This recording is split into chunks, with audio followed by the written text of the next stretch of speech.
തദ്ദേശ തെരഞ്ഞെടുപ്പിന് മുൻപ് UDF പ്രവേശനം ഉണ്ടാകുമെന്നാണ് പ്രതീക്ഷയെന്ന് ജനാധിപത്യ രാഷ്ട്രീയ പാർട്ടി അധ്യക്ഷ CK ജാനു.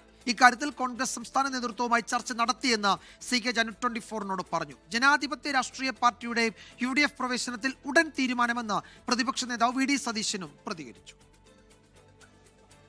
CK ജാനുവിന്റെ നേതൃത്വത്തിലുള്ള ജനാധിപത്യ രാഷ്ട്രീയ പാർട്ടി UDFിലേക്ക് എന്ന് ഉറപ്പായി. തദ്ദേശ തെരഞ്ഞെടുപ്പിന് മുമ്പായി മുന്നണി പ്രവേശനം ഉണ്ടാകണമെന്നാണ് ആഗ്രഹിക്കുന്നതെന്ന് CK ജാനു. അങ്ങനെ വന്നാൽ തെരഞ്ഞെടുപ്പിൽ സജീവമായി മുന്നണി എന്ന നിലയിൽ തന്നെ പ്രവർത്തിക്കും.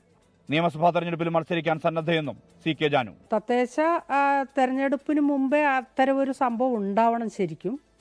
അപ്പോൾ അങ്ങനെ വന്നാൽ തെരഞ്ഞെടുപ്പ് അടക്കമുള്ള കാര്യങ്ങളിൽ നമ്മൾ വളരെ സജീവമായിട്ട് രംഗത്തുണ്ടാവും. അത് മുന്നണി എന്നുള്ള നിലയിൽ പരിഗണിച്ചു കഴിഞ്ഞാൽ നമ്മൾ പല സ്ഥലത്തും മത്സരത്തിന് സാധ്യതയുണ്ട്. JRPയുടെ കാര്യത്തിൽ ഉടൻ തീരുമാനം ഉണ്ടാകുമെന്നായിരുന്നു VD സതീശന്റെ പ്രതികരണം. അത്തരം കാര്യങ്ങളിൽ ഒരു തീരുമാനം ഏതാനും ദിവസങ്ങൾക്കുള്ളിലുണ്ടാകും. ഒരുപാട് കക്ഷികൾ UDFിൽ ചേരാൻ വേണ്ടി താല്പര്യം പ്രകടിപ്പിച്ചിട്ടുണ്ട്. അതിൻ്റെ ഒരു ഡ്യൂ പ്രോസസ്സ് നടന്നുകൊണ്ടിരിക്കുകയാണ്. ആ പ്രൊസീജിയർ കംപ്ലീറ്റ് ചെയ്താൽ UDF യോഗം കൂടി ഉടൻ തന്നെ തീരുമാനമെടുക്കും.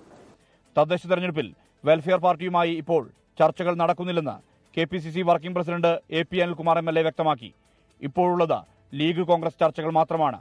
തൃണമൂൽ കോൺഗ്രസുമായി സഹകരിക്കുന്നത് ദേശീയ നേതൃത്വത്തിന്റെ അറിവോടെ തീരുമാനിക്കേണ്ട വിഷയമാണെന്നും AP അനിൽകുമാർ പറഞ്ഞു. 24 വയനാട്.